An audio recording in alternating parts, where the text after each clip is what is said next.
إن الحمد لله نحمده ونستعينه ونستغفره ونعوذ بالله من شرور أنفسنا ومن سيئات أعمالنا من يهده الله فلا مضل له ومن يضلل فلا هادي له وأشهد أن لا إله إلا الله وحده لا شريك له وأشهد أن محمدا عبده ورسوله أما بعد فإن خير الحديث كتاب الله وخير الهدي هدي محمد صلى الله عليه وسلم وشر الأمور محدثاتها وكل محدثة بدعة وكل بدعة ضلالة وكل ضلالة في النار۔ پچھلے درس میں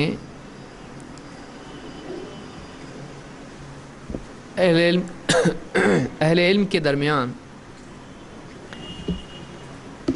اختلاف کے اسباب میں سے ایک سبب جو ہم نے دیکھا وہ یہ تھا کہ ایک ہی دلیل کے سمجھنے میں مختلف علماء مختلف معنی لینے کی وجہ سے بھی اہل علم میں اختلاف ہوتا ہے، اور اس کی ایک مثال ہم نے دیکھی تھی زکوٰۃ الجنین زکوٰۃ امہ، کہ جنین کی زکاہ یعنی اس کا حلال ہونا جانور کے پیٹ میں جو بچہ ہوتا ہے اس کے حلال ہونے کے لیے وہی طریقہ ہے جو اس کی ماں کے لیے ہے، یہ معنی لیے جائیں، یا پھر ماں کو ذبح کرنے سے بچہ اگر مردہ بھی پیدا ہو جائے تو وہ حلال ہوتا ہے، یہ معنی لیے جائیں۔ تو اس سلسلے میں حدیث بھی ہم نے دیکھی، اور یہ بھی دیکھا کہ اس حدیث کے الفاظ بظاہر دونوں معنی کے متحمل ہیں، اس وجہ سے علماء میں اس حدیث کے معنی کے لینے کے اعتبار سے اختلاف ہوا۔ اب ہم آگے بڑھیں گے کہ ایک وجہ، پانچواں سبب علماء میں اختلاف کا یہ بھی ہے شرعی مسائل میں فیصلہ لینے کے اعتبار سے، کہ کبھی ایسا ہوتا ہے کہ ایک ماحول میں، ایک مسئلے میں، ایک پس منظر میں ایک حکم ہوتا ہے، اور اسی مسئلے کے تعلق سے اگر کسی اور پس منظر میں وہ بات آئے تو اس کا حکم شرعی حکم بدل جاتا ہے۔ جیسے مثال کے طور پر مردار کے کھانے کے اعتبار سے ہم سے اگر کوئی پوچھتا ہے کہ مردار کھانا جائز ہے یا نہیں، تو ہم صاف ستھرا جواب اس کا یہ دیں گے کہ مردار حرام ہے۔ ایک جانور جو اپنی موت آپ مر جائے اس کا گوشت حلال نہیں ہے، وہ مردار ہے۔ لیکن اگر دوسرا آدمی ہم سے پوچھتا ہے کہ اگر ایک آدمی ایسا ہے جو مضطر ہے، جنگل میں ہے اور اس کے پاس کھانے کے لیے اور کچھ بھی نہیں ہے، ریگستان میں ہے، اس کے پاس پانی اور کھانا ختم ہو چکا ہے، اور اب اگر وہ کچھ نہیں کھائے گا تو مر جائے گا، اس کو ظن غالب ہے کہ اب میری آخری حد ہے، اس سے زیادہ میں بھوکا نہیں رہ سکتا ہوں، پھر اس کو مردار دکھائی دے، تو ایسی صورت میں مردار کا کھانا جائز ہے یا نہیں؟ تو شرعی حکم یہی ہے فَمَنِ اضْطُرَّ غَيْرَ بَاغٍ وَلَا عَادٍ فَلَا إِثْمَ عَلَيْهِ، کہ جو آدمی بغاوت کا ارادہ نہ رکھتا ہو، مجبور ہو جائے، تو ایسا آدمی مردار کھاتا ہے تو اس کے لیے کوئی گناہ نہیں ہے۔ تو اب حالتیں دو ہیں اور مسئلہ ایک ہے، مردار حلال ہے یا نہیں؟ تو ایک صورت میں مردار حرام ہے، بلکہ عمومی سطح پر، عمومی طور پر مردار حرام ہے، اس کا عام حکم یہی ہے، لیکن بعض صورتوں میں وہی مردار کھانے کی گنجائش پیدا ہو جاتی ہے، تو حالات کے بدلنے سے احکام میں بھی تبدیلی ہو جاتی ہے، یہ خود شریعت میں ہے۔ ایک چھوٹی مثال، کسی عورت کو چھونا جائز ہے، پرائی عورت کو نہیں بولے گا، کوئی آدمی گڑبڑ والا بھی ہوگا تو بولے گا نہیں، شرعی حکم تو یہی ہے، ورنہ ہاتھ ملاتا ہے، hello how do you do, الگ چیز ہے۔ لیکن شرعی مسئلہ یہ ہے کسی اجنبی عورت کو چھونا جائز نہیں ہے۔ لیکن ایک عورت پانی میں ڈوب رہی ہے اور یہ تیرنا جانتا ہے، اور بچانے کے لیے دوسرا کوئی ہے نہیں، وہ اردو میں، ہندی میں، انگلش میں چلا رہی ہے بچاؤ، ہیلپ. اب یہ آدمی کہ نہیں، معاف کرنا بہن جی، ہمارے یہاں پر اسلام میں عورتوں کو چھونا جائز نہیں ہے، اس لیے میں آپ کو بچا نہیں سکتا. کیا صحیح ہے؟ نہیں. الضرورات تبیح المحظورات. مجبوری کے وقت میں، سخت مجبوری کے وقت میں ممنوعات کی گنجائش پیدا ہو جاتی ہے، تو اس آدمی کے لیے جائز ہے وہ پانی میں کودے، اس بیچاری عورت کو، ڈوبنے والی عورت کو بچا کے بعد میں باہر لائے. اب اس کے بعد نہ چھوئے. اس کے بعد چھو سکتا ہے؟ نہیں. تو جان اس کی بچ گئی، اب اس کی ذمہ داری پوری ہو گئی. تو اس طرح سے کئی احکام اسلام میں ہیں کہ ایک حالت میں ایک عمومی حکم ہوتا ہے، لیکن بعض حالات میں اس حکم کی بجائے ایک دوسرا حکم ہوتا ہے. تو یہ بعض اوقات سمجھنے میں دشواری اس سے پیش آتی ہے، کیونکہ کبھی اللہ کے نبی صلی اللہ علیہ وسلم نے ایک حال میں بتایا ایسا ہے، ٹھیک ہے چلے گا، کبھی بتایا نہیں چلے گا. اب کیا اس میں مانا جائے؟ چلے گا اور نہیں چلے گا دونوں الٹا ہو گیا، اپوزٹ. تو ایک کے لیے چلے گا اور اس کے لیے نہیں چلے گا، یہ مانا ہے؟ یا پھر پہلے کہا تھا چلے گا، بعد میں کہا نہیں چلے گا، تو پہلا حکم ختم ہو کے دوسرا آ گیا؟ یا کیا مسئلہ اس میں ہے؟ اس حالت میں چلے گا، اس حالت میں نہیں چلے گا، مسئلہ کیا ہے؟ تو اب ان دو واقعات کی تطبیق میں، ان دو الگ الگ ایک دوسرے سے ٹکرانے والے واقعات کو کیسے جمع کیا جائے، اس معاملے میں علماء میں اختلاف ہو جاتا ہے. اس کی ایک مثال ہم دیکھتے ہیں. عائشہ رضی اللہ تعالیٰ عنہ فرماتی ہیں ان حمزہ ابن عمرو الاسلمی، حمزہ ابن عمرو اسلمی صحابی ہیں، قال للنبی صلی اللہ علیہ وسلم اصوم فی السفر، آئے اللہ کے نبی صلی اللہ علیہ وسلم کے پاس اور کہا کہ اللہ کے رسول کیا میں سفر میں روزہ رکھوں؟ کیا میں سفر میں روزہ رکھ سکتا ہوں؟ اور سوال یہ کیوں پیدا ہوا؟ قرآن میں اللہ نے کیا فرمایا؟ فَمَنْ كَانَ مِنْكُمْ مَرِيضًا أَوْ عَلَى سَفَرٍ فَعِدَّةٌ مِنْ أَيَّامٍ أُخَرَ، کہ تم میں سے جو کوئی بیمار ہو یا مسافر ہو تو وہ دوسرے دنوں میں گنتی پوری کرے. اب لیجئے، اب آیت تو بتا رہی کہ جو بیمار ہے، مسافر ہے، وہ دوسرے دنوں میں گنتی پوری کرے. تو کیا یہ لازم ہے؟ کیا سفر میں روزہ رکھنا ہی نہیں ہے کہ دوسرے دنوں میں گنتی پوری کرنے کا اللہ نے حکم دیا ہے نا، تو پھر سفر میں روزہ نہیں رکھنا؟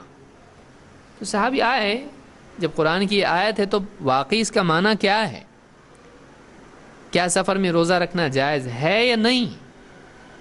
تو آ کے پوچھا اللہ کے نبی صلی اللہ علیہ وسلم سے کہ اصوم فی السفر، کہ اللہ کے رسول کیا میں سفر میں روزہ رکھ سکتا ہوں؟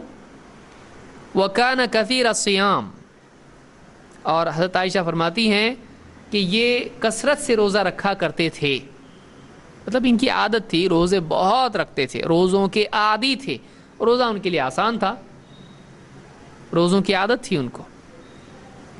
فَقَالَ إِن شِئْتَ فَصُمْ وَإِن شِئْتَ فَأَفْطِرْ، آپ نے جواب کیا دیا؟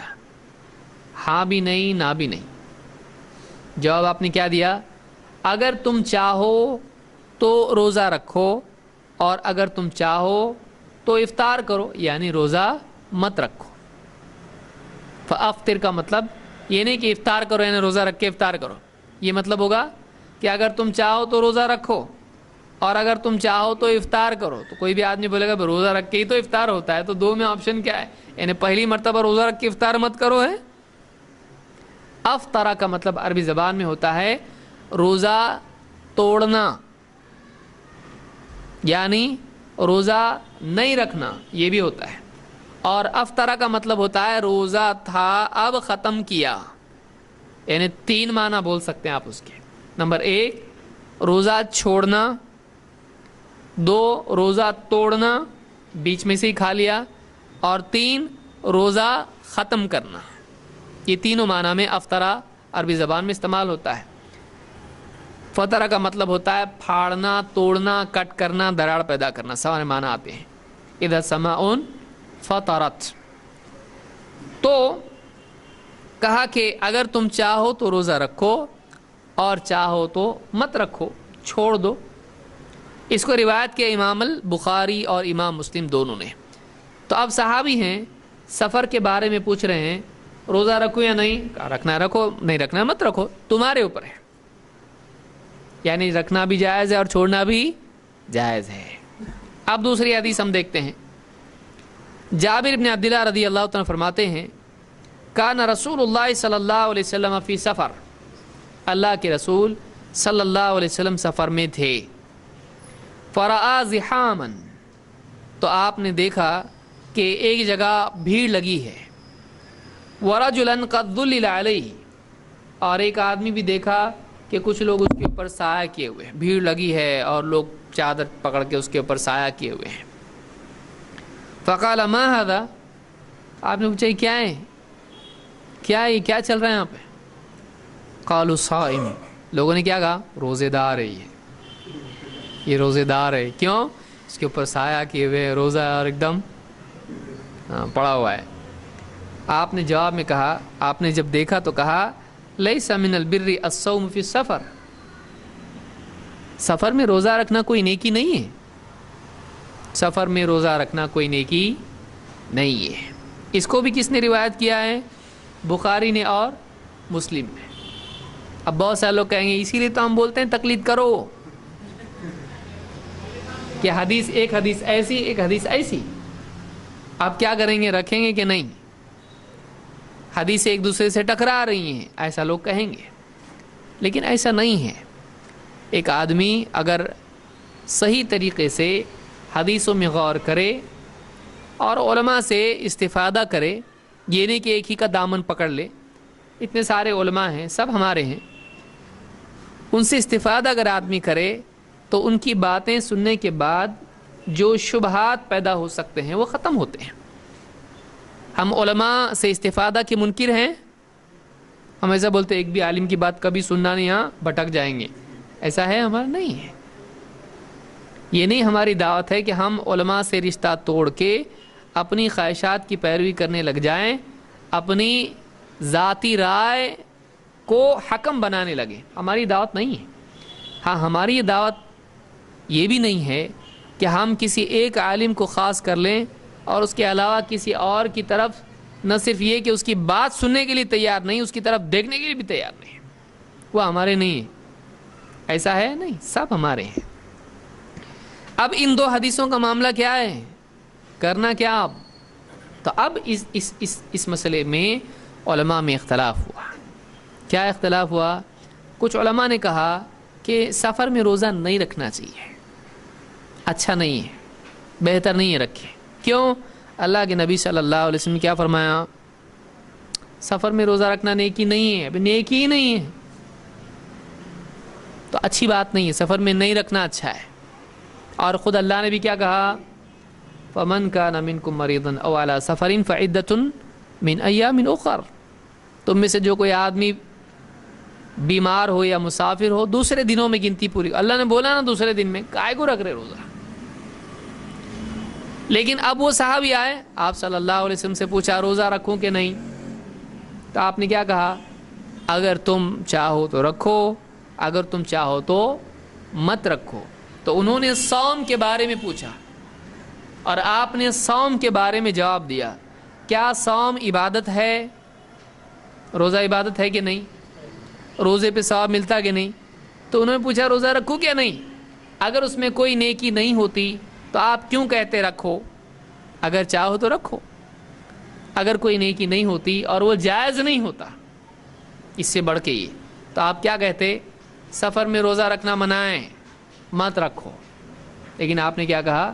اگر تم چاہو تو رکھو اور چاہو تو مت رکھو. اس سے معلوم یہ ہوا کہ آدمی کو اختیار ہے کہ سفر میں چاہے تو روزہ رکھے چاہے تو نہ رکھے. پھر اس حدیث کا کیا جس میں آپ نے کہا کہ سفر میں روزہ رکھنا کوئی نیکی نہیں ہے؟ اور مزید یہ کہ خود اللہ کے نبی صلی اللہ علیہ وسلم نے بھی سفر میں روزہ رکھا ہے کہ نہیں رکھا ہے. صحابہ نے بھی روزہ رکھا، اور بعض صحابہ نے روزہ رکھا، بعض نے نہیں بھی رکھا. اور روزہ رکھنے والا نہیں رکھنے والوں کو برا نہیں کہتا تھا، اور نہیں رکھنے والا روزہ رکھنے والوں کو برا نہیں کہتا تھا. اگر روزہ رکھنا سفر میں غلط ہوتا تو اللہ کے نبی صلی اللہ علیہ وسلم اس سے منع کرتے.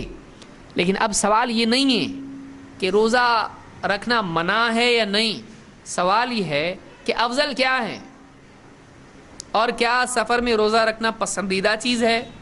ٹھیک ہے بابا رکھتا تو رکھ، لیکن نہیں رکھا تو اچھا، ایسا ہے کیا؟ اس میں علماء میں اختلاف ہوا.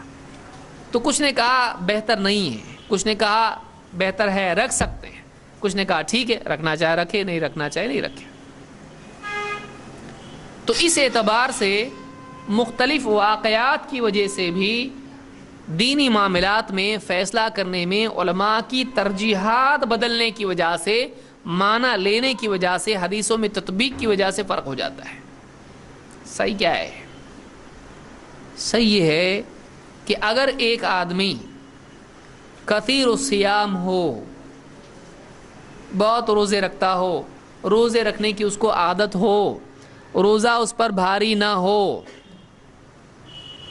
تو ایسے آدمی کے لیے خصوصاً جب کہ اس کے لیے بعد کے ایام میں اس کی قضا مشکل ہو، تو اس کے لیے افضل یہ ہے کہ وہ روزہ رکھے. اس لیے کہ ایک اور روایت جس کو امام احمد نے روایت کیا ہے، اس میں آپ صلی اللہ علیہ وسلم نے فرمایا فَأَيُّ ذَلِكَ أَيْسَرْ فَافْعَلْ، تیرے لیے روزہ رکھنا نہیں رکھنا دونوں میں سے جس میں آسانی ہو وہ کر، جس میں تیرے لیے آسانی ہو وہ کر. تو معلوم یہ ہوا کہ یہ معاملہ آدمی کی تیسیر پر ٹکا ہوا ہے. آسانی کس میں ہے؟ اس کے لیے آسانی کیا ہے کہ روزہ رکھتا ہے تو بعد میں آسانی ہو جائے گی، کیونکہ بعد کے دنوں میں مشکل ہو جاتی ہے، قضا ہونا بہت بھاری پڑ جاتا ہے، اور روزہ چھوٹ جائے گا، اگلا رمضان آ جائے گا. اور ایک آدمی ہے اس کو عادت ہے، وہ بہت روزے رکھتا ہے، روزہ اس کے لیے کوئی بھاری چیز نہیں ہے، تو وہ رکھ لے تو اس کی نیکی بھی ہو جائے گی، چاہے وہ نفل کا معاملہ اور فرض ہے تو فرض تو ادا ہو جائے گا اس کے لیے. تو جو چیز آدمی کے لیے آسان ہے وہ کر. یہاں پر آپ نے تیسیر کی ترغیب دی، تیری آسانی جس میں ہے تیرے لیے وہ اچھا ہے. اگر روزے میں آسانی تو وہ زیادہ افضل ہے، اور روزہ چھوڑنے میں آسانی ہے تو روزہ چھوڑنا افضل ہے. اور یہ اگر ایک آدمی، اب پہلا کیس کون سا ہے؟ روزوں کی عادت ہے تو گنجائش رکھی. دوسرا کیس کیا ہے؟ روزہ رکھ کے آدمی اور دوسروں کو بھی کام پہ لگا رہا ہے، کوئی ہوا کر رہا ہے اس کو، اور یہ روزے دار ہے یہ، اور کوئی آدمی سایہ کیے ہوئے ہے تو اس کے خادم بنانے پڑ رہے ہیں لوگوں کو، اپنا روزہ اور دوسروں کے لیے سزا. اگر ایسا ہوتا ہے کسی کا، ایسے آدمی کے لیے روزہ رکھنا نیکی نہیں ہے جو کئی لوگوں کو پریشان کرنے کا سبب. کہ روزہ رکھا ہے اس نے، وہ چکر آ کے گر رہا ہے، وہ ڈاکٹر کے پاس بھاگ رہا، وہ اس کو اٹھا کے لے رہا، وہ اس کو پکار رہا. اب سفر ہے، سفر میں رخصت تھی کہ روزہ چھوڑے، لیکن روزہ زبردستی اپنے اوپر لادا اس نے، اور اس کو لادنا پڑ رہا ہے اب. تو جو آدمی اپنی نیکی سے دوسروں کی تکلیف کا سبب پیدا کرے، ایسے آدمی کے لیے سفر میں روزہ رکھنا نیکی نہیں ہے. اب کیا ہو گیا؟ سارے معاملات جمع ہو گئے. تو اب کبھی ایسا ہوتا ہے کسی کے سامنے یہ حدیث نہیں، کسی کے سامنے وہ حدیث نہیں، تو ایک عالم یہ سمجھ رہا ہے آپ نے اختیار دیا سفر میں، چاہے تو رکھے چاہے تو نہیں، دونوں برابر ہے.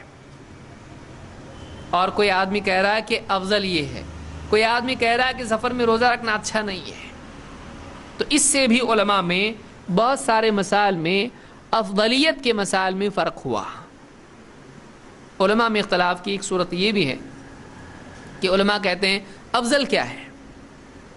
افضل یہ ہے، کوئی کہتا نہیں افضل یہ ہے، تو افضلیت کا بھی فرق ہوتا ہے کہ بعض اوقات مسائل میں اختلاف حلال و حرام کا نہیں ہوتا ہے، بعض مسائل میں اختلاف افضلیت کا بھی ہوتا ہے کہ رکھے یا نہیں رکھے۔ مثلا ایک آدمی عاشورہ کا روزہ رکھے یا نہیں رکھے، یا ایک آدمی عرفہ کا روزہ رکھے یا نہیں رکھے، ایسے کئی مسائل ہیں جس میں افضلیت کا اختلاف علماء میں پایا جاتا ہے۔ خاص طور سے اگر حاجی ہے تو وہ عرفہ کا روزہ رکھے یا نہیں رکھے، اس میں علماء میں اختلاف ہے۔ بعض علماء کے نزدیک وہ نہیں رکھنا چاہیے، بعض علماء کہتے ہیں رکھ سکتا ہے، بعض علماء کہتے ہیں افضل نہیں رکھنا ہے، کیونکہ وہ عرفہ والوں کی کیا ہے، حاجیوں کے لیے عید ہے، اور عید کے دن روزہ نہیں ہوتا ہے۔ لیکن ہم لوگ رکھیں گے کہ نہیں رکھیں گے؟ ہم لوگوں کے لیے رکھنا افضل ہے، کیونکہ ہمارے لیے آج وہ ان کی طرح عید نہیں ہے۔ تو اس طرح کئی مسائل میں علماء میں اختلاف واقع ہوا ہے۔ یہ مختلف حالات میں نبی کریم صلی اللہ علیہ وسلم کا مختلف لوگوں کو مختلف باتیں بتانے کی وجہ سے، آپ کو ایسی کئی حدیثیں ملیں گی، تو ان میں جمع نہیں کرنے کی وجہ سے بعض اوقات آدمی کچھ اور مطلب اس سے لیتا ہے، اور وہاں پر افضل اور مفضول کا فرق ہو جاتا ہے۔ تو یہ بھی ایک وجہ ہے اختلاف کی۔ چھٹی وجہ اجتہاد اور استنباط میں فرق، کہ مختلف حالات ایک ہی آدمی کو پیش آ جائیں، یا ایک ساتھ ایک حال میں کئی لوگ مبتلا ہو جائیں، اور اس وقت میں واضح دلیل سامنے نہ ہو، شرعی فیصلہ سامنے نہ ہو، قرآن کی آیت یا حدیث صاف ایسا کرنا چاہیے نہیں کرنا چاہیے، صاف حکم اس وقت میں موجود نہ ہو، تو ایسی صورت میں ایک علم والے کے لیے یہ ضروری ہو جاتا ہے کہ وہ اس کے موجود علم میں اجتہاد کرے۔ لیکن اجتہاد میں چونکہ سارے لوگوں کی سوچ مساوی نہیں ہوتی ہے، اس لیے ایک عالم ایک فیصلہ کرتا ہے اور دوسرا عالم دوسرا فیصلہ کرتا ہے، اور کبھی کبھی ایسا اختلاف ہونا ناگزیر ہو جاتا ہے، دونوں کی سوچ الگ ہونے کی وجہ سے، ترجیحات الگ ہونے کی وجہ سے اختلاف ہوتا ہے، تو اس وجہ سے بھی اختلاف ہوتا ہے۔ مثلا ابو سعید خدری رضی اللہ عنہ فرماتے ہیں، خرج رجلان فی سفر، دو آدمی سفر میں نکلے، کب؟ اللہ کے نبی صلی اللہ علیہ وسلم کے زمانے میں، فحضرت الصلاۃ وليس معهما ماء، تو نماز کا وقت آ گیا اور دونوں کے پاس پانی نہیں تھا، فتیمما صعیدا طیبا فصلیا، تو دونوں نے پاک صعید سے، دھول سے، مٹی سے تیمم کیا اور دونوں نے نماز پڑھی، پانی نہیں تیمم کر کے نماز پڑھی۔ ثم وجد الماء فی الوقت، لیکن پھر دونوں کو نماز کا وقت ختم ہونے کے پہلے ہی، یعنی نماز پڑھ لی اور اب نماز کا ٹائم ہوتا ہے، جیسے ظہر کا وقت ہے تو عصر تک وقت وہ ہے، تو نماز تو پڑھ لی، اب نماز پڑھنے کے بعد دونوں کو پانی مل گیا اور ابھی نماز کا وقت ختم نہیں ہوا ہے، اگلی نماز کا وقت آیا نہیں ہے، تو نماز کا وقت ختم ہونے سے پہلے وقت ہی کے اندر ان کو پانی بھی مل گیا۔ فَأَعَادَ أَحَدُهُمَا الصَّلَاةَ وَالْوُضُوءَ وَلَمْ يُعِدِ الْآخَرَ، اب دونوں میں اختلاف کیا ہوا، ایک نے کہا بھئی میں تو نماز پڑھ چکا ہوں تو میں واپس سے کیوں پڑھوں، دوسرے نے کہا کہ نماز کا وقت باقی ہے اور پانی مل گیا، تو اصل حکم کیا ہے، پانی سے وضو کرنے کا، پانی نہیں تھا اس لیے تیمم کیا، لیکن ابھی نماز کا وقت ختم نہیں ہوا، اس کے اندر ہی پانی مل گیا، تو اصل واپس کیا ہے، وضو کرنا، تو اس نے واپس سے وضو کیا اور پھر سے نماز پڑھی، کیونکہ اس کو پانی مل گیا، اس نے سمجھا پانی ملا تو وضو کر کے نماز پڑھنا چاہیے، وہ مجبوری میں تھا، مجبوری ختم ہوئی، ٹائم باقی ہے نماز کا، واپس سے نماز پڑھی۔ اور پہلے نے کیا کیا، کہا نہیں میں نے تیمم کا حکم تھا، تیمم کیا، نماز پڑھی، میری نماز ادا ہو گئی، جو شریعت کا حکم تھا وہ میں نے کیا، اب پانی مل گیا تو میں کیا کروں، اب مسئلہ ختم ہو گیا, میری نماز ہو گئی, واپس پڑھنے کی ضرورت نہیں.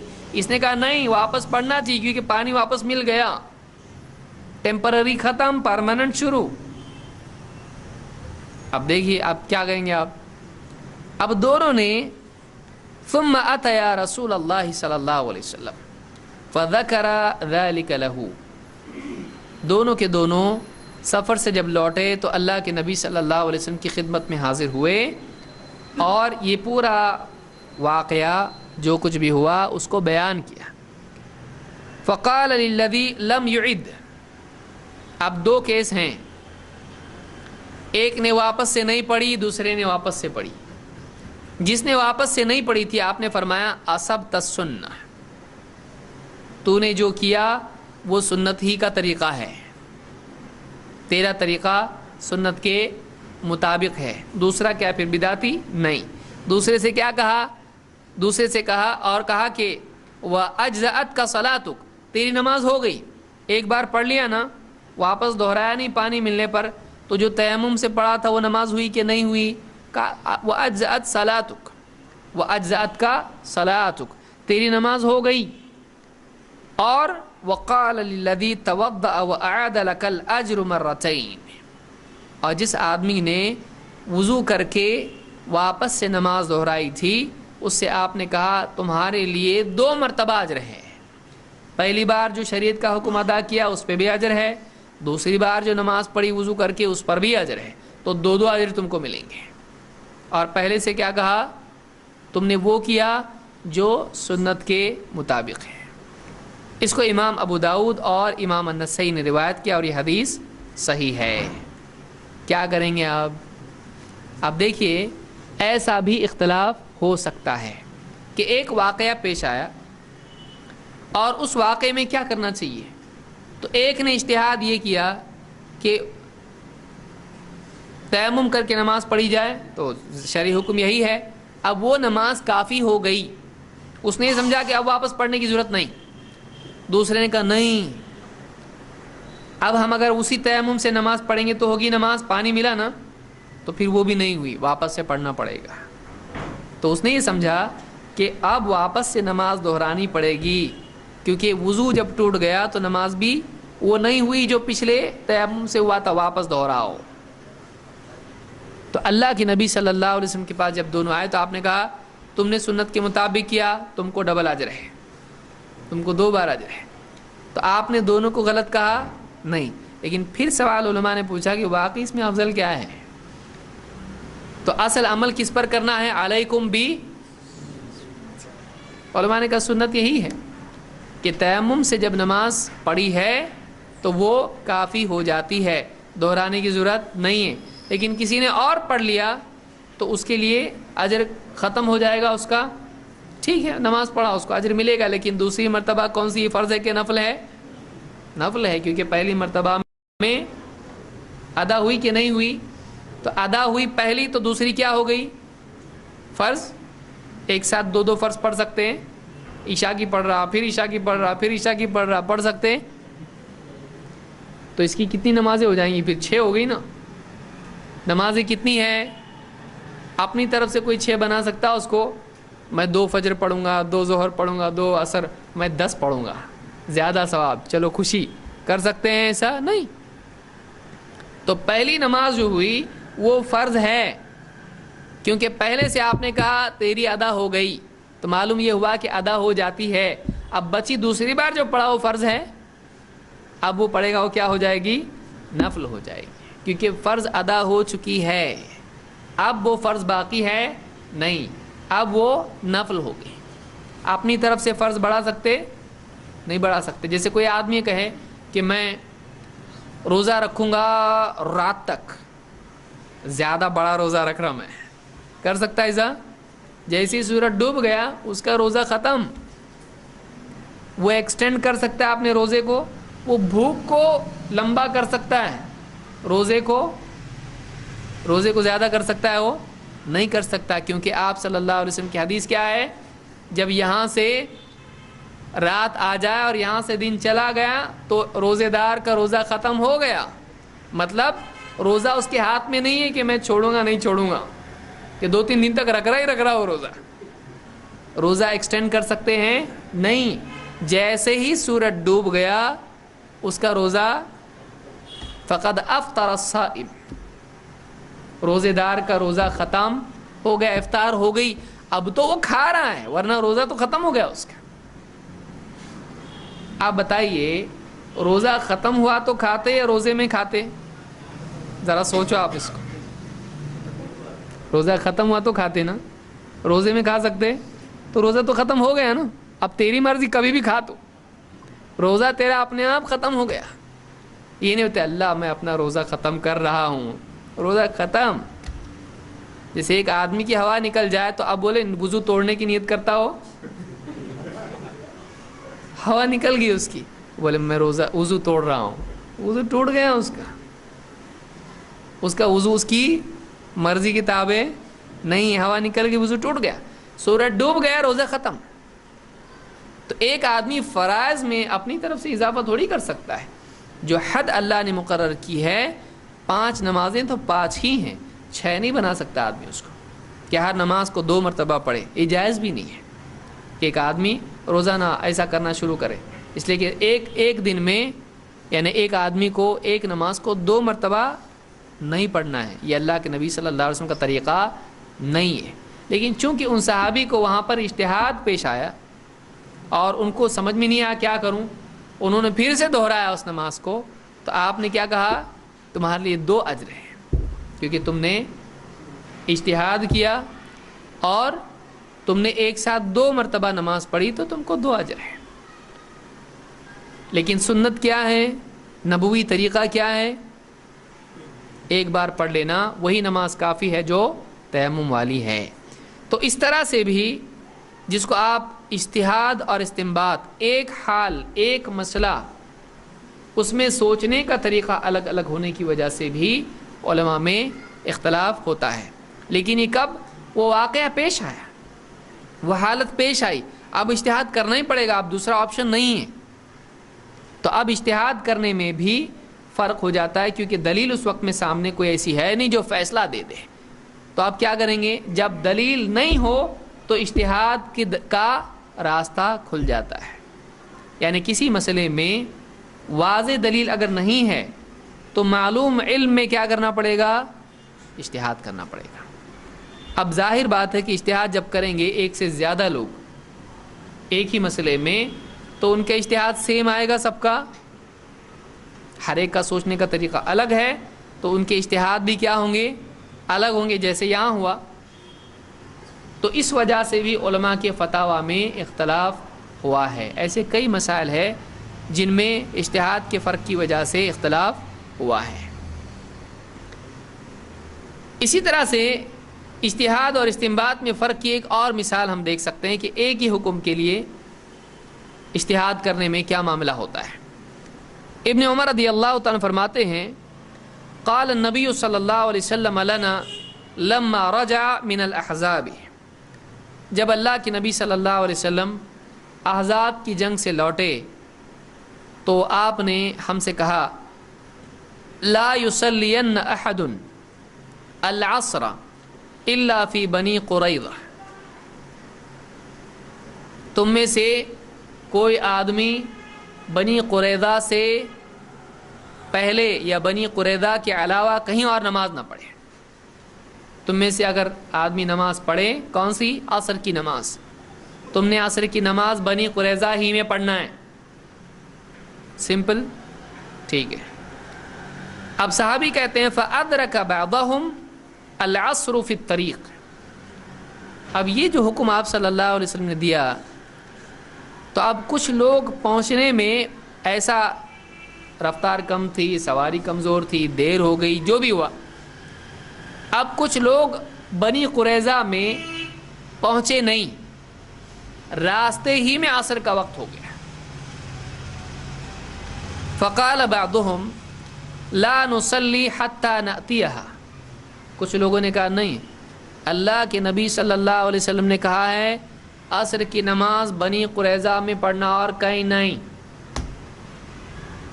تو ہم نماز کا وقت ہو گیا عصر کا، ہم عصر کی نماز نہیں پڑھیں گے، ہم بنی قریظہ میں پہنچ کے ہی نماز پڑھیں گے۔ وقال بعضهم بل نصلی، کچھ دوسرے صحابہ تھے، انہوں نے کہا نہیں نہیں، نماز تو پڑھنی پڑے گی، ہم تو پڑھیں گے۔ لم یرد منا ذلک، اللہ کے نبی صلی اللہ علیہ وسلم نے ہم سے یہ تھوڑی چاہا کہ ہم نماز قضا کر دیں۔ نماز قضا کرنا کوئی نیکی ہے؟ نہیں۔ تو آپ صلی اللہ علیہ وسلم نے یہ تھوڑی چاہا کہ ہم نماز نہ پڑھیں، آپ نے کہا وہیں پڑھنا جا کے، مطلب یہ کہ جلدی پہنچو وہاں پہ، عصر تک پہنچنا ہے۔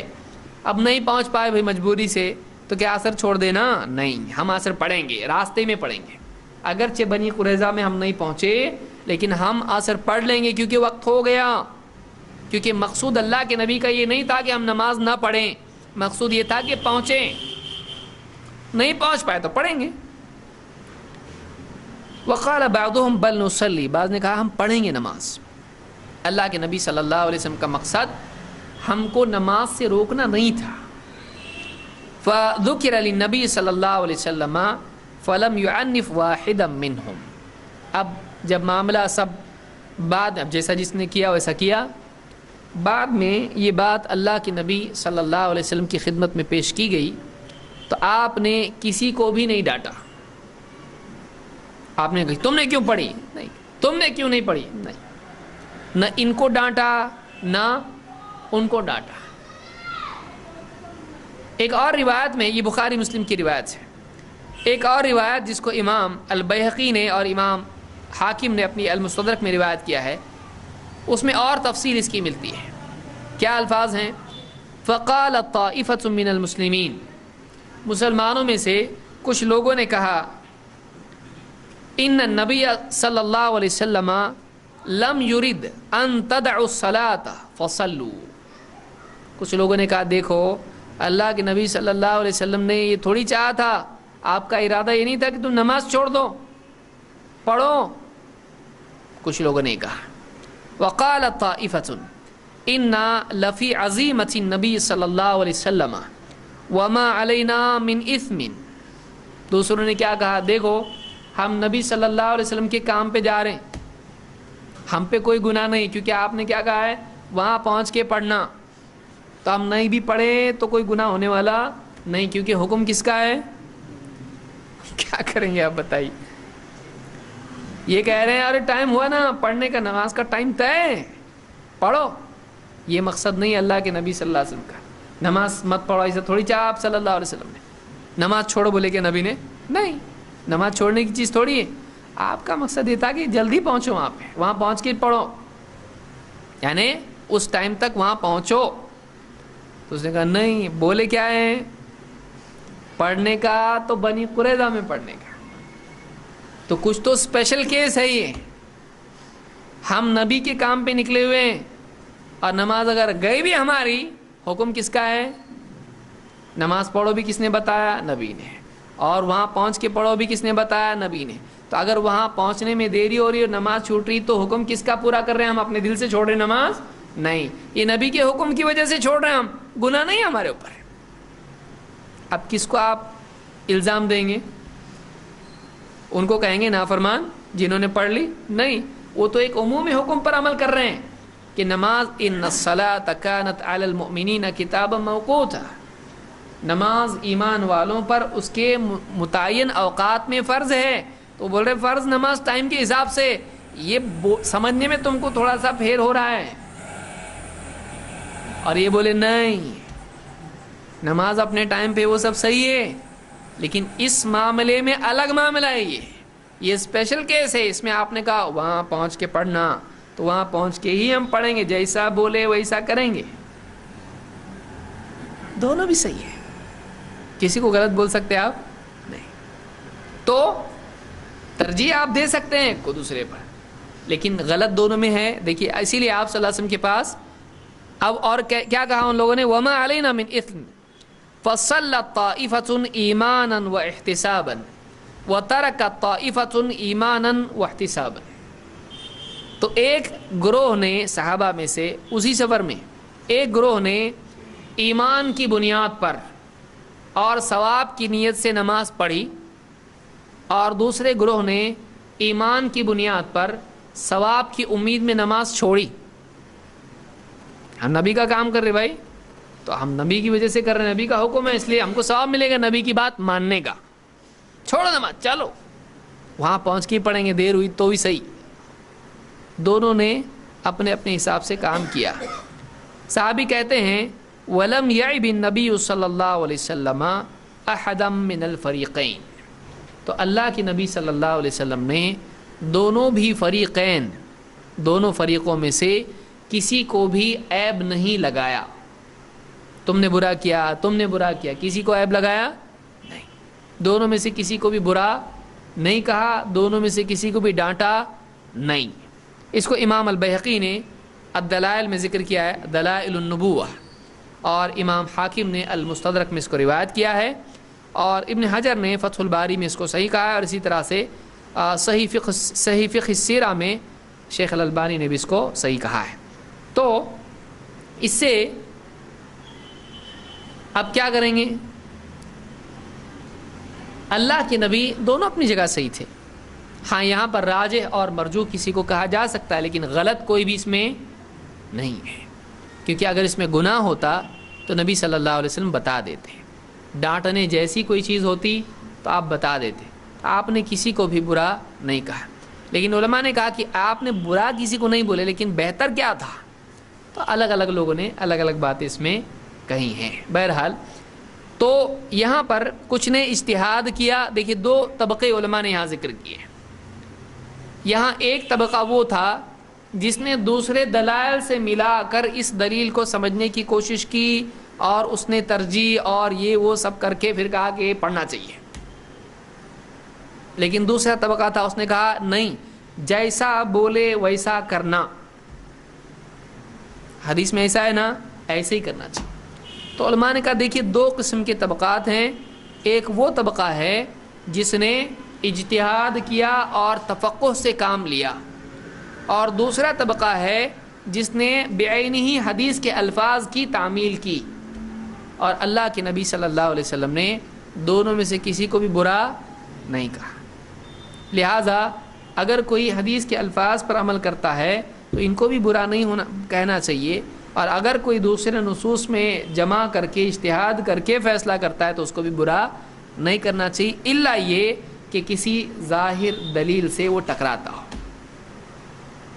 تو اس میں دونوں کی گنجائش تھی، کیونکہ یہ حکم خود نبی کا تھا، وہاں پہنچ کے پڑھو. تو کسی حکم کی مخالفت ہے یہ نہیں ہے.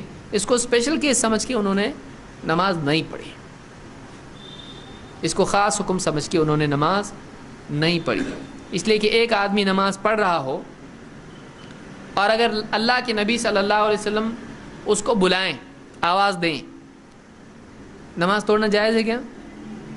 کوئی آدمی نماز پڑھتے پڑھتے توڑ سکتا؟ نہیں توڑ سکتا ہے. نماز پڑھ رہا ہے، اس کو نماز کو توڑنا نہیں چاہیے. لیکن نبی صلی اللہ علیہ وسلم اگر اس کو بلائیں تو اب اس کے لیے کیا طریقہ ہے؟ نماز توڑ دے اور جائے. اس لیے ایک صحابی نماز پڑھ رہے تھے، اللہ کے نبی صلی اللہ علیہ وسلم نے آواز دی، وہ نماز پڑھتے رہے. نماز پوری کرنے کے بعد آپ نے کہا میں نے بلایا کیوں نہیں آئے؟ کہا میں نماز پڑھ رہا تھا. کہا تم نے پڑھا نہیں قرآن میں؟ اللہ تعالیٰ نے فرمایا کہ جب اللہ اور اس کا رسول تم کو پکارے تو لبیک کہو، آؤ. تو اگر ایک آدمی نماز پڑھ بھی رہا ہے، اللہ کے نبی صلی اللہ علیہ وسلم اس کو بلاتے ہیں تو اس کو نماز چھوڑ کے جانا پڑے گا، کیونکہ اس کے نفل کے مقابلے میں نبی کا حکم فرض ہے. اس کا نماز پڑھنا کیا ہے؟ نفل ہے، اور نبی کا حکم ماننا. تو نفل اور فرض میں ترجیح کس کو دیں گے؟ بہت سارے لوگ یہ سمجھتے نہیں ہیں. جب جماعت کھڑی ہوتی ہے، جماعت کھڑی وہ کیا ہے؟ حی علی الصلاۃ. مؤذن نے اقامت کے وقت میں کہا حی علی الصلاۃ، نماز کی طرف آؤ. یہ قیام نماز کا کس لیے ہے؟ سب کے لیے ہے. اب وہ کھڑا نماز پڑھ رہا ہے مسجد کے اندر، سنت فجر کی، تو یہ اس کے لیے مناسب نہیں ہے، کیونکہ اس کی سنت ہے اور یہ فرض ہے. اس کو چھوڑ کے اس کو ادھر آنا چاہیے. اور حدیث واضح اس کے لیے ہے کہ اذا اقیمت الصلاۃ فلا صلاۃ الا المکتوبہ. جب نماز قائم ہو جائے، یعنی جماعت کھڑی ہو جائے، اقامت ہو جائے. اقیمت الصلاۃ کا مطلب یہ ہے نماز کے لیے اقامت شروع ہو جائے. اللہ اکبر جیسے ہی کہے مکبر یا مؤذن، اس کی نماز اس کو چھوڑ دینا چاہیے. بلکہ بعض علماء نے کہا کہ نماز چھوٹ گئی اس کی، جیسے ہوا نکل گئی ویسی نماز ٹوٹ جاتی ہے اس کی. بہرحال فلا صلاۃ ہم یہی معنی علماء نے لیے. تو ان دونوں روایتوں سے بات معلوم ہوئی کہ بعض صحابہ نے نبی صلی اللہ علیہ وسلم کے اس حکم پر عمل کیا اور بعض صحابہ نے ایک عمومی حکم پہ عمل کیا اور نبی صلی اللہ علیہ وسلم کی بات کا کچھ اور مطلب انہوں نے لیا. اللہ کے رسول صلی اللہ علیہ وسلم نے چونکہ دونوں کی نیت تعمیل کی تھی، دونوں کی نیت گناہ سے بچنے کی تھی، لہٰذا اللہ کے نبی صلی اللہ علیہ وسلم نے کسی کو بھی برا نہیں کہا. تو کبھی اجتہاد کی وجہ سے ایسا معاملہ ہوتا ہے. تو یہ کچھ باتیں تھیں جو آج کے درس میں ہم نے دیکھی. اللہ رب العالمین ہم کو علماء کی قدر کرنے اور ان کے سلسلے میں بدگمان ہونے سے بچنے کی توفیق عطا فرمائے. اس لیے کہ یہ سارے اسباب اور یہ روایت جب ہم دیکھتے ہیں تو واقعی سامنے بات یہ آتی ہے کہ واقعی ہم بھی اگر وہاں ہوتے تو ہم سے بھی ایسا ہی ہوتا. تو پھر علماء کرام کو جو اتنے بڑے متقی لوگ تھے، جو اللہ اور اس کے رسول کے حکموں پہ پابندی سے عمل کرنے والے لوگ تھے، ان کے بارے میں یہ گمان کرنا کہ جان بوجھ کے انہوں نے اللہ اور اس کے رسول کے حکم کی مخالفت کی، یہ بہت بڑا جرم ہے، یہ ظلم ہے، یہ جہالت ہے، اور یہ یعنی ان کے ساتھ میں خیر خواہی کو ترک کرنا ہے، ان کے حق کو تلف کرنا ہے. لہٰذا ہمارے لیے ضروری ہے کہ ہم علماء، خصوصاً علماء حق کے سلسلے میں ہم یہ طریقہ اپنائیں کہ کوئی بات ان کی اگر فتویٰ کتاب و سنت سے ٹکراتا دکھائی دے تو ہم اس فتوے کو چھوڑ دیں، لیکن ان کے بارے میں زبان درازی سے بچیں. اہل حق کے بارے میں، ہاں اہل بدعت، اہل خرافات جو بھی ہیں، ان کی غلط بات ہے تو ان کی تردید ڈٹ کے کریں، لیکن بدگمانی کی بنیاد پر کسی کو غلط قرار دینا یہ اسلامی اصولوں کے خلاف ہے. سمجھ میں آئی بات؟ غلطی صحیح سے بھی ہوتی ہے، غلط سے بھی ہوتی ہے. تو صحیح عالم بھی بعض اوقات کسی مسئلے میں غلطی کرتا ہے، لیکن جب ہم جانتے ہیں کہ اہل حق میں سے ہے تو اس کے بارے میں بدگمانی کرنا اور بھی زیادہ برا ہے. ہم کو تو برے آدمی کے بارے میں بھی بدگمانی نہیں کرنا چاہیے، تو ہم اچھے لوگوں کے بارے میں بدگمانی کریں، یہ ہمارے برا ہونے کی دلیل ہے. یہ کیا چیز کی دلیل ہے؟ ہم برے ہیں. تو بعض اوقات ایک آدمی دوسروں کو غلط ثابت کرنے میں اپنے آپ کو غلط ثابت کرتا ہے اور اس کو احساس بھی نہیں ہوتا ہے. اور بری بات تو یہ ہے کہ نہ صرف وہ بندوں کے نزدیک بلکہ خود اللہ کے نزدیک برا ثابت ہو جاتا ہے. اللہ ہم سب کی حفاظت فرمائے. اگلے درس میں ہم اختصار کے ساتھ میں دیکھیں گے کہ اس مسئلے میں ہماری ذمہ داری کیا ہے، ہم کو کیا کرنا چاہیے، کیا نہیں کرنا چاہیے. انشاءاللہ آخری درس ہمارا وہ ہوگا، اس میں ہم یہ چیزیں انشاءاللہ دیکھیں گے. اور پھر اس کے بعد امتحان کی بات ہوگی کہ کورس تو ہو گیا ہمارا، اب ایک چیز لٹکتی تلوار سر پہ سب کے ہے اور وہ ہے امتحان. امتحان لینا ہے کہ نہیں لینا ہے؟ لینا ہے. چلیے، تو کون جو فارم بھرے وہ بول رہے کہ جو دوسرے بول رہے ہیں؟ نہ لینا ہے بول کے جو لینا ہے بولے وہ غائب، اور بیچارے دوسرے ہم تو امتحان نہیں دینے والے تھے، جو بولے وہ غائب ہو گئے. تو جو لوگ امتحان دینے کے متمنی ہیں وہ لوگ کسی ذمہ دار کے پاس اپنا نام، فون نمبر اور اردو یا ہندی یا انگلش جو بھی ان کی زبان ہے لکھنے کی وہ لکھا دیں. اور اگر فارمز بھریں سب نے، کسی نے اگر فارم نہیں دیا ہے تو وہ جتنا جلدی ہو سکتا ہے، اگلا ایک ہفتہ بیچ میں ہمارے پاس ہے، اس میں یہ سب کر لے انشاءاللہ. اس کے اگلے ہفتے کب امتحان کب رکھنا ہے؟ چھٹی اس کے لیے چاہیے، پڑھنے کے لیے ٹائم چاہیے، یا یہ ختم ہوتے ہی فوراً امتحان؟ ٹائم چاہیے اس کے لیے پڑھنے کے لیے، یا ایک دم تیاری ہے؟ ٹائم ایک ہفتہ بیچ میں چاہیے نا؟ ٹھیک ہے. یعنی یہ اگلا ہفتہ اور اس کا اگلا ہفتہ ایک چھٹی اور ہوگی، یعنی اگلا ہفتہ ہمارا یہ درس ہوگا، اس کے اگلے ہفتے ایک درس ایسا ہی ہوگا ہمارا جو اس سے ہٹ کے ہوگا، یا اس کو ہم لوگ ریویژن کریں گے انشاءاللہ. چلے گا ویسا؟ اس میں آپ کے سوالات کچھ ہیں یا میرے سوالات کچھ ہیں، تو ہم لوگ تھوڑا سا جائزہ اس کا لیں گے. تو ایک ہفتہ ہم کو ملے گا، اس ہفتے میں انشاءاللہ ہم اس کی سی ڈی بھی دے دیں گے. جو ہمارا یہ پورا درس ہوا ہے اس کی سی ڈی بنا کر وہ سی ڈی انشاءاللہ آپ لوگوں کو ملے گی، تاکہ ایک ہفتہ بھر آپ کو ملے اور وہ پورے درس آپ سنیں، امتحان کی تیاری کریں، حدیثوں کو دلیلوں کو اچھے سے سمجھیں. پھر اس کے بعد انشاءاللہ ایک ہفتہ بعد کے 2 چاہیے، ایک بس ہو گیا نا. تب جینیس لوگ ہیں آپ کو ڈرنے کی کیا ضرورت ہے. تو انشاءاللہ ایک ہفتہ آپ کو ملے گا اور اس میں ہم لوگ انشاءاللہ ریویژن کریں گے، اس میں ریویژن ہم لوگ کریں گے. تو انشاءاللہ اگلے ہفتے اس کی مزید تفصیل سامنے آئے گی. جو لوگ نہیں آئے ہیں ان کو بھی بتا دیں اور اس کی تیاری ابھی سے شروع کر دیں. جو بھی درس ہمارے ہوئے ہیں نوٹس آپ کے پاس ہیں، انشاءاللہ اگلے ہفتے مزید اس بارے میں بات کی جائے گی. اقول قولی ھذا واستغفر اللہ لی ولکم.